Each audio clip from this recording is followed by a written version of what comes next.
Welcome to the CrossFit Max podcast. What is going on, team, and thank you for tuning in. Today's episode, we're talking about gym gear. What should be in your gym bag at different stages of your CrossFit journey? What are the things that you should invest your money in? What are the things you shouldn't invest in? So we're going to talk about all those fun things in this episode. If you haven't yet, make sure you give us a rating and a review. It really helps get our message out to some new people across the world. So we hope you dig it. Let's get to it. All right, 3, 2, 1. What is going on, everyone? And welcome back to your favorite episode. You mean your favorite podcast? Shoot, I messed it up. Darn. This might be their favorite episode. Could be. Could be. You're It's with a bit of a high expectation to lay before we even start. You're with Susie and Brandon. Hi. In case it's your first time here, welcome. We got a fun episode today. Might be your favorite. Might be your favorite. All right. I have been wanting to watch this video again so badly, and I want to, as our banter topic. So if you are new here, we do a banter topic at the beginning of our episode. And today, the topic, we're going to get into some gym gear, which we've done an episode on this probably 2 years ago, like one of our early episodes. Yeah. So it's time to refresh it. Maybe some things are newer on the list. Maybe some things are outdated. Maybe some things are the exact same. Who knows? But we're going to cover all that stuff. But at the beginning, I want to do a banter topic. And what I want to do, something we've never done before. We're going to play you a video.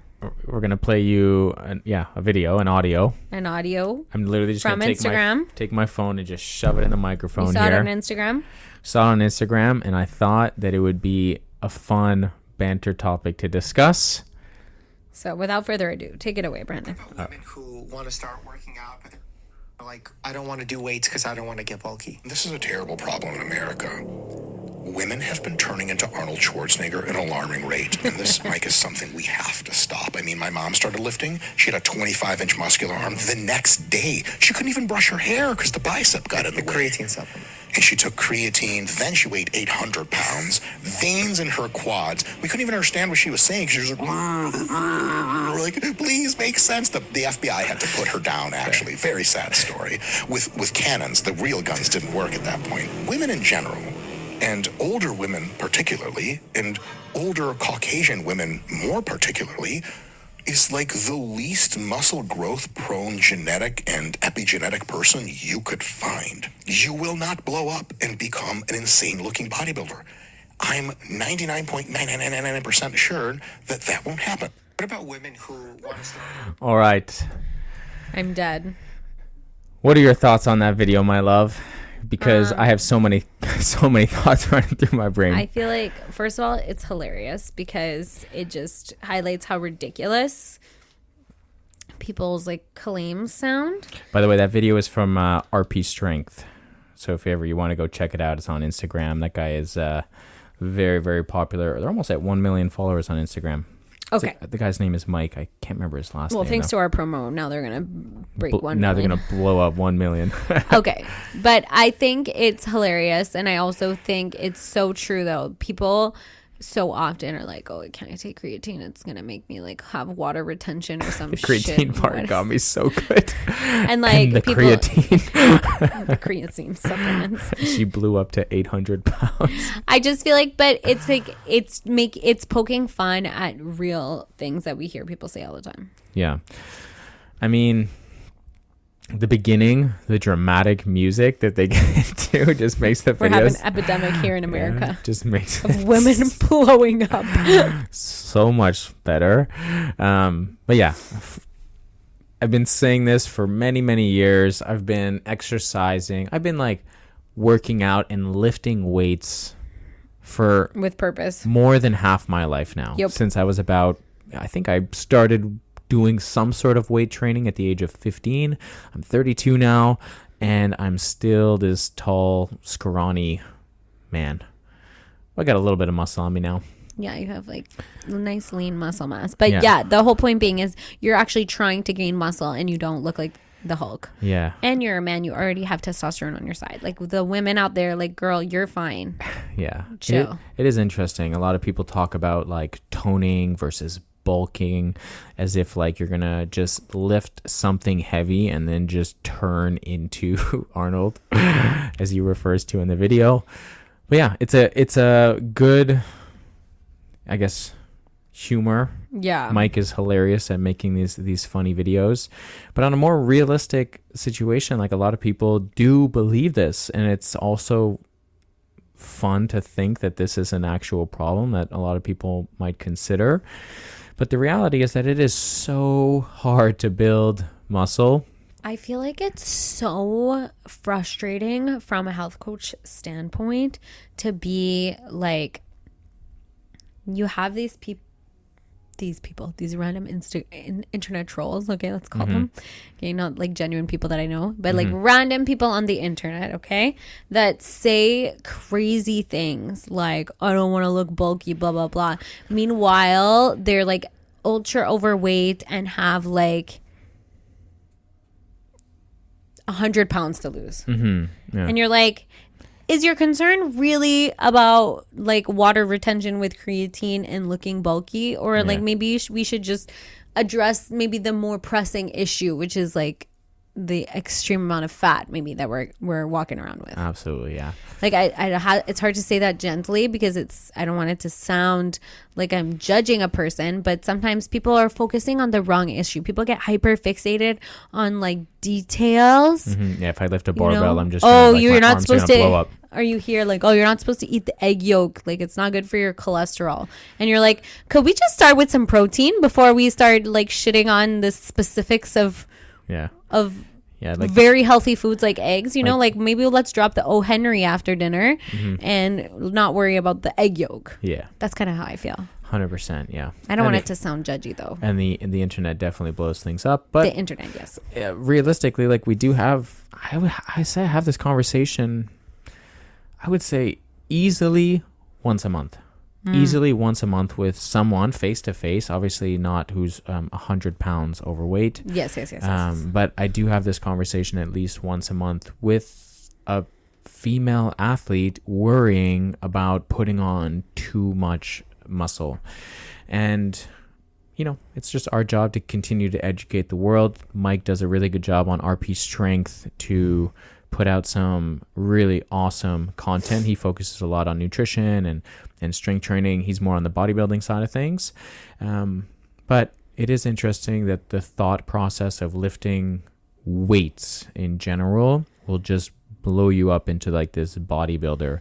And if only you spent one day with these bodybuilders, like a professional bodybuilder, number one, good luck. You're going to need it. You're going to be put through a pretty gruesome workout. Right. These bodybuilders are working at high effort levels. And I mean, like, there's one thing to do to failure. Yeah. There's one thing to like, oh, I'm just going to like squat. There's another thing where you literally cannot stand up because your quads won't allow you to stand with that barbell on your back. And then you just peel off a tiny bit of weight and keep going. Yeah, I mean, like it's incredible to see the effort levels that a real bodybuilder will go through. But yeah, anyways, that was kind of like a fun little segment. I feel like it was fun to share. Laugh about extremes, the ridiculousness of the extreme. Yeah, and the reality is that for most people, this is not a concern. Yeah. And the issue is not with creatine, and the issue is not with spending too much time weight training. Okay. These things are not your enemy. These are your friends. The main enemy is the FBI having to take her out. I'm dead. Okay. Banter topic complete. Did you want to do trend or trash? Quick segment on the trend or trash. Okay. Lifting weights. Just kidding. Creatine. Imagine. Trend. You're like trash. Trend. Yeah. Okay, Women trend or weights. trash. You ready? Okay, here we go. What is it? Grips. CrossFit grips. Oh, this is going to be a nice segue into our discussion on gear. 3, 2, 1. Trend. Beautiful. That's it. Just kidding. Okay, now Why? let's talk about it. Okay, well, this is the first gear I guess we'll discuss. That was fun. Why do I think it's a good thing? Why do I think it's a trend? I'll start the conversation with saying no new person should be using grips. No novice athletes should be using grips. I would say novice would be someone who has never hung. So if you don't know what CrossFit grips are, it's a strap that goes around your wrist, like a wristband, and then in front of the strap, there's this material that covers your hand. And it's either a loose material that covers over the front of your hand, your palm, and some of your fingers, or sometimes there's holes that you can put your finger in, so it kind of just covers the front part of your hand. Now, this is used to stop any sort of ripping if you're doing like a lot of, let's say, toes to bar or pull-ups or all the things on the pull-up bar. And I think it's a great tool. However, you need to be able to build the strength in your shoulders, in your lats, in your grip to be able to hang from the pull-up bar. And I think where a lot of people get it wrong is they're like really new into CrossFit. And then when you're new into CrossFit, rightfully so, you have all these questions. You're looking at people doing things. You're like, oh, why is this person using this? Or why is that person doing that? Right? So you look around and there's this workout that has a lot of toes to bar. Yeah. And what's the scaled for toes to bar? Leg raises. What's scaling it back from that? Knee raises. Right? And, if you don't have the strength yet to hang from the pull-up bar, then you're doing some sort of abdominal flexion movement on the ground, sit-ups, leg raises, tuck-ups, whatever that is. But typically, people can hang from the pull-up bar, and they look around, they see people who have been doing toes to bar or gymnastics for a few months, and they say, hey, what's that stuff on your hands? And then, like the good citizens our members are, they say, oh, there's this really awesome thing that I wear. It's called grips, and it really helps me hang on to the pull-up bar. Use my promo code. Link down below. Subscribe. So what they do is they encourage new people to go and buy these grips. And again, the grips are good because, without a doubt, you're going to be able to hang on to the pull-up bar way longer. It's going to feel nicer on the hands. Doesn't mean it removes all the friction. The friction or the discomfort at the beginning, right? That's part of the process, right? Toughening up. Yeah, just like the skin actually needs to get stronger, right? And it needs to go through that. Just like I remember when I first started lifting weights, period, and just grabbing dumbbells, my hands would hurt from just holding dumbbells and barbells. I remember that too. It's so funny. Actually, that's how I felt after my pregnancy. Oh yeah, because I didn't do gymnastics that much. Yeah. So when I came back from gymnastics and overhead barbells and things like heavier weights, because it had been a good few months, I felt like I had to restart getting the comfort back in my hands. My hands were soft, literally soft. I remember early stages of CrossFit be like, oh my God, yesterday we did toes to bar, now we're doing pull-ups. My hands are just wrecked right now. How are these people managing? I'm warming up right now, and my hands are screaming at me to get off the pull-up bar. Yeah. And back then there was no straps. There was no thing called straps. You either put chalks on your hands. No, there were no grips. Sorry, there was no grips back then. There was either just chalk. You would put a shit ton of chalk on your hands. They would have chalk buckets, or what you would do is some gyms would actually put tape around the bar. They would literally tape up the pull-up bar, and that would help you stay on it. And in fact, later on, when grips started becoming a thing, they had to start making rules in the open workouts that you couldn't tape the bar and use grips. Right, because it would make it too easy. Yeah, exactly, yeah. But anyway, so grips are relatively newer over the last few-ish years. They've kind of really blown up the last 3 years, I would say. Yeah. And they're great, but if you're a novice CrossFitter, you're just starting in your journey, and you're 3 to maybe even 6 months into your journey, 100%. I would highly recommend you got to just be able to hang from the pull-up bar and just drop when you need to drop and go back up when you can. Yeah, I think the grips, because they do work in helping with your grip strength, they do provide a false sense sometimes of strength or capacity on the pull-up bar. And so from a coaching side, I tend to notice that the beginner athletes, when they're wearing grips, don't have the right brain signal to tell them when they've reached fatigue on a gymnastics movement. And so there's more risk of falling off the pull-up bar. Yeah, there's more risk of falling off the pull-up bar. I would say there's more risk to injuring your shoulder than there is falling off the pull-up bar. Right. Like I think what's most likely going to happen is you're going to hang on to the pull-up bar longer than your shoulder can handle. Yeah.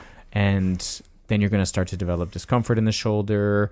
And it's not going to, it might not be like immediate one-time thing, but it's going to be like the wear and tear on the shoulder that you're just holding on for too long. And you're not engaging the lat or the shoulder properly. You're not retracting kind of your shoulder. Coasting on the use of the grip. Yeah, exactly. Just at some point, you're almost like barely dead hanging onto the bar, and your shoulders are just like, well, this is not as fun. I'm a new convert. I don't know. You're a noob. I'm a new grip wearer. Yeah. I only like them really for muscle ups so far. But I just, once I started like working on my bar muscle ups, the feeling of not having grips was so much friction because your hand goes like all the way around the bar. Yeah. That trying to chain bar muscle ups without grips, I was finding it very difficult. Mm-hmm. So I got my first pair of grips that I've actually worn. And I really like it, but I hate it for everything else. I still prefer to put a little bit of chalk on my hands for toes to bar and pull-ups and stuff because I just don't have the practice. Like I haven't practiced it, and I find it annoying when you wear grips at a Metcon to do the other movements because the grips are in the way. Practice, baby. Yeah. Practice. Yeah, but I love it for muscle I'm ups. a huge grip pusher. Yeah, enforcer. Well, I think once you're like 6 months into CrossFit and you're like, I can do like a pull up now, or I've been hanging on the bar and I'm doing like kipping leg raises and like bigger sets. Yeah, like you kind of know like when you have that strength. It is time. Yeah, it's time to upgrade. And Susie took 4 years, which is absolutely wild. But everyone, whenever I do like toes to bar and things without grips, everyone always looks at me like I'm a crazy person. Yeah, you're so good at hanging on to the bar, and so props to you. And I guess that brings us to our second piece of equipment. Chalk. Which is chalk. Yeah, chalk is a good one. We use liquid chalk here at CrossFit Max. Liquid chalk is the best invention ever for so many reasons. Not only is it much cleaner for the gym, I would also say, in a non-biased way, because I do love the chalk bucket, the liquid chalk will stay on your hands for much longer. So much longer. Like when we went to the competition a few weeks ago, they had the chalk buckets. Yeah. And I put liquid chalk onto my hands before on one workout, and then I think I forgot on another, and I went to go use their chalk bucket, and that shit was off my hands like immediately. And I was like, what the hell? Like this chalk just like powdered chalk just gets off your hands way too quick. 100%. I think for the use of Metcons and everything, liquid chalk is the best because let's say you have like a lot of barbell cycling or something where you don't want to have your hands slippery. You just lather it up at the beginning of the workout and you don't have to reapply. Like you're done. Mm-hmm. It's good. And I would say on the flip side, for maybe you're saying, like we'll talk about gymnastics, and maybe you're thinking, well, wouldn't liquid chalk do the same thing to someone that a grip would do on the pull-up bar? And I don't think so, because people usually have the strength to be able to hang onto the bar, but so often for new people, they just slip. Like their hands are just sweaty and their hands are slipping. So they're not like, oh, I can't hang on. It's literally like, oh, my hands are slipping, So I would say, and obviously this is case by case here. That's not a general statement, but I would say for most people, it's a matter of slipping on the pull-up bar versus like actual grip strength. And even for myself, like, I mean, when I teach people gymnastics, like I don't put on any chalk on my hands. I can hang on to it, but I can still feel my hands somewhat slipping. Yeah. And chalk is a great way that I'll use for beginners, just to give them the extra like few seconds, a lot of them are like, oh wow, like I can actually hang on now properly. Yeah, and it helps build confidence too. Yeah, for sure.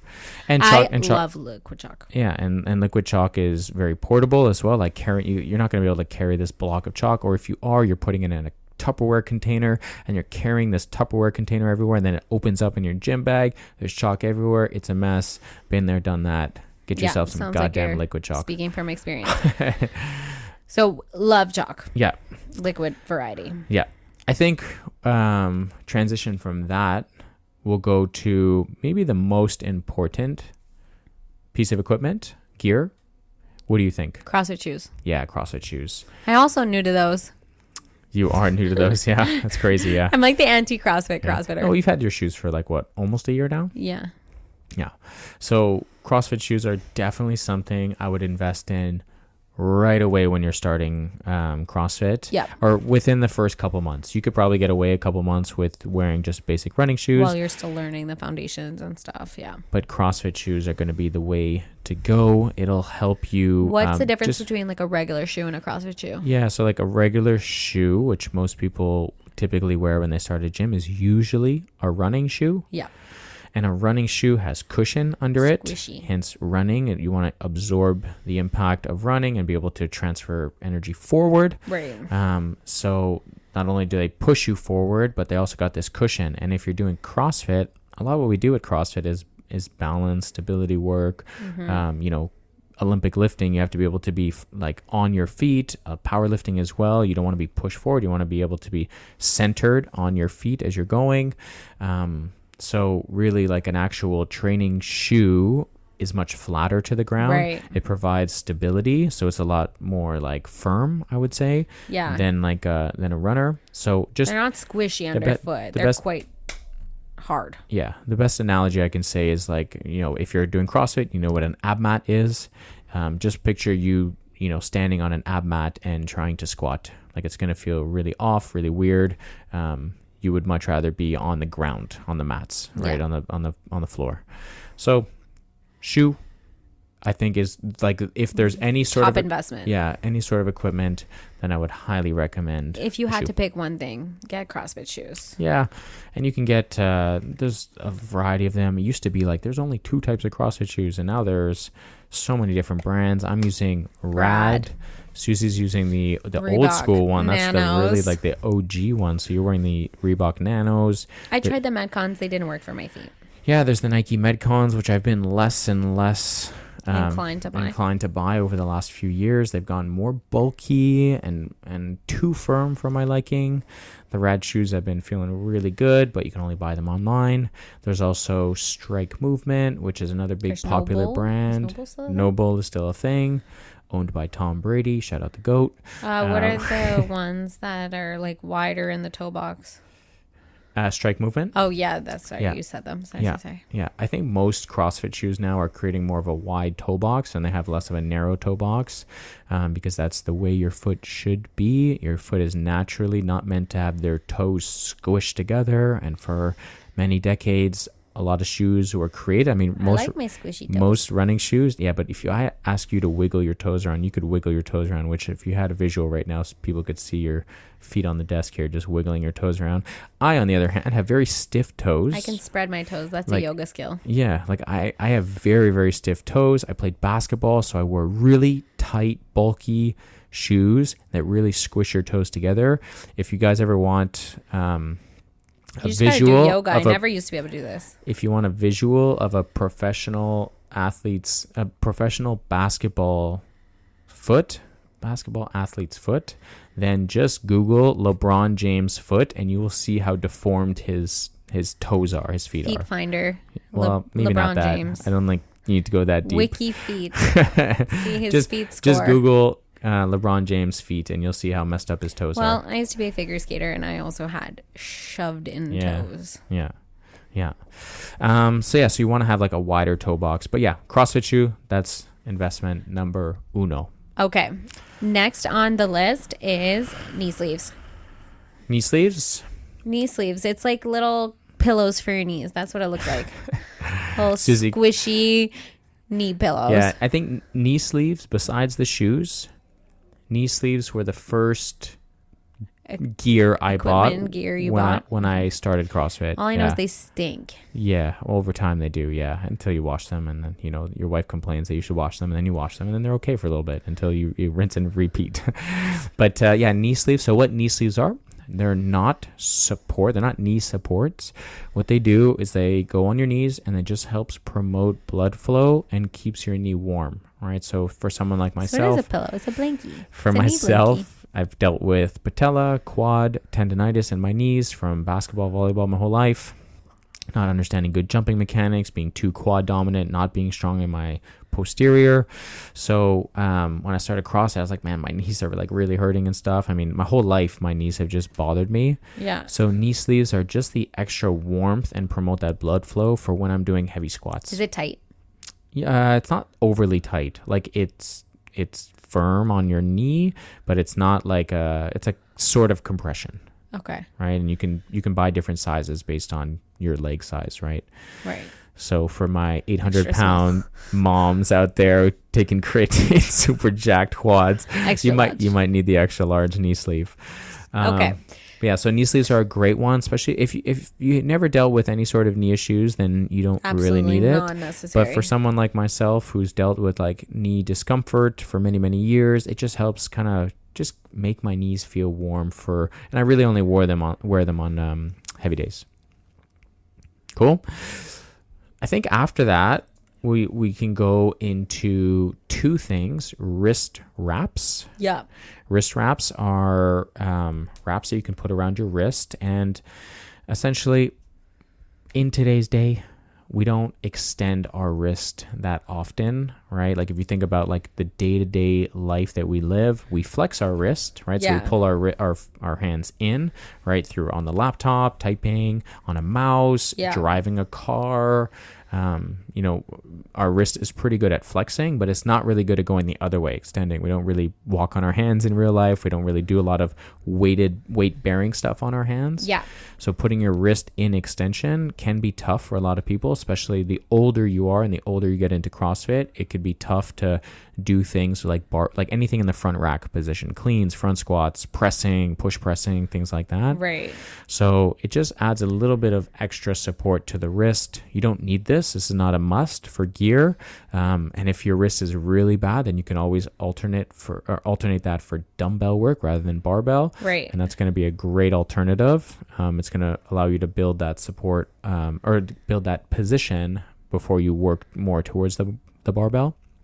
But if you're someone like me when I started, I'm like, no, like I must do barbell and I must go overhead and I must get better at this stuff.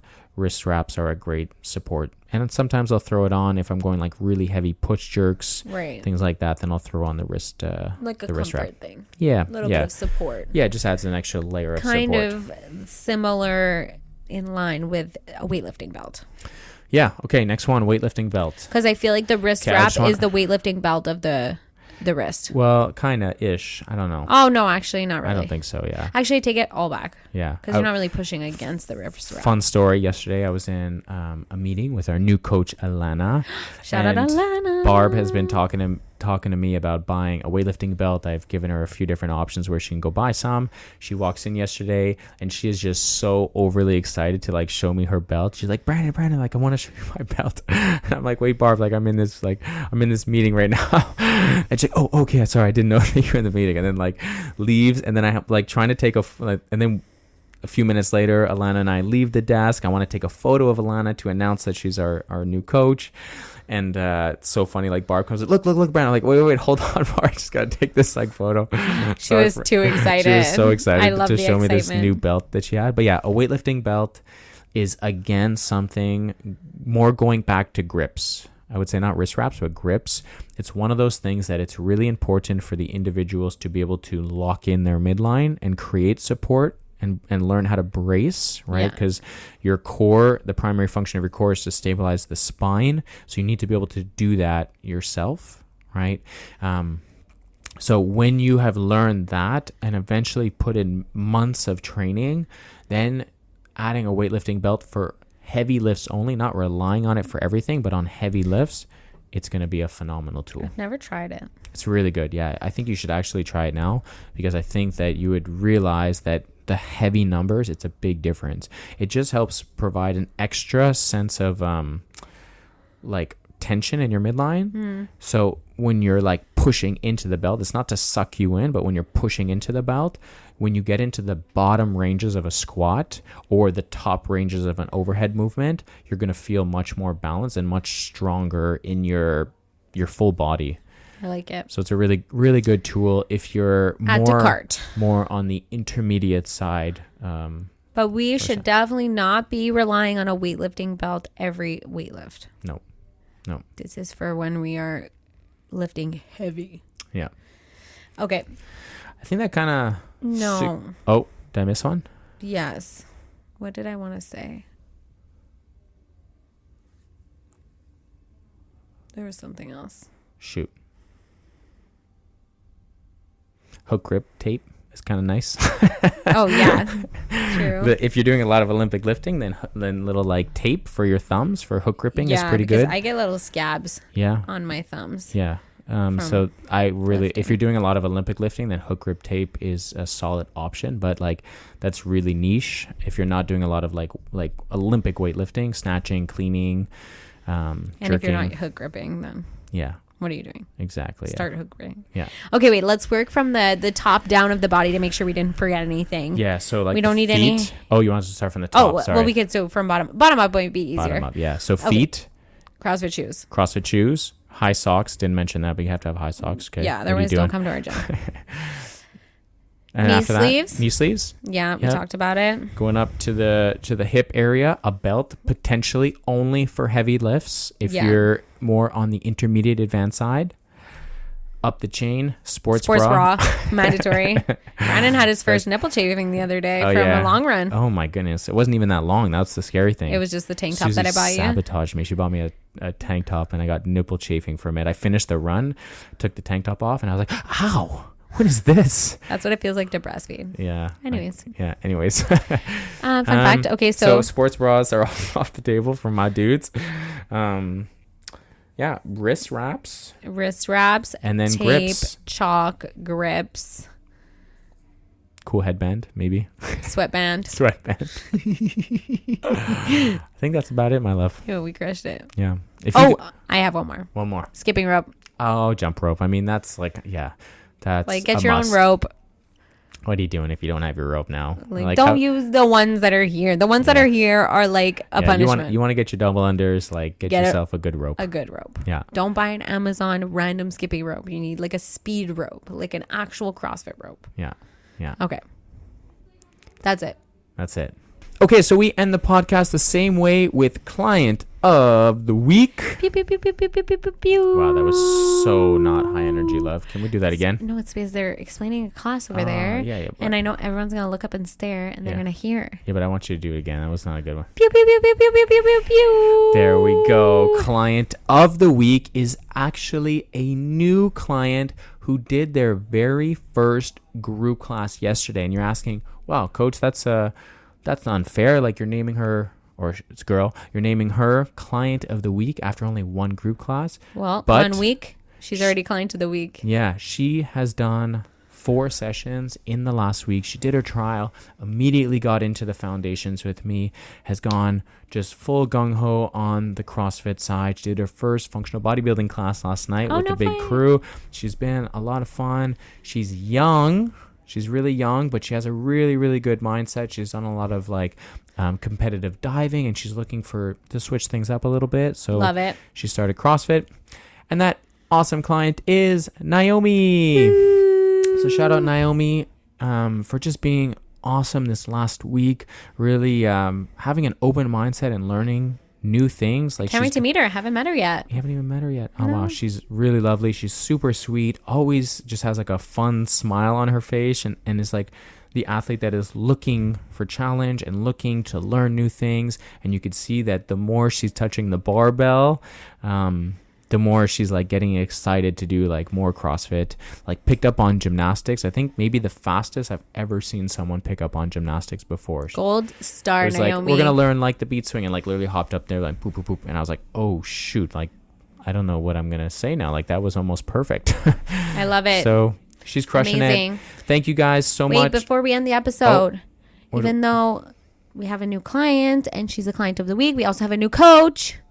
Yeah. That we need to tell our community about. Yeah. In case they don't know already, we hired a new coach. Her name is Alana.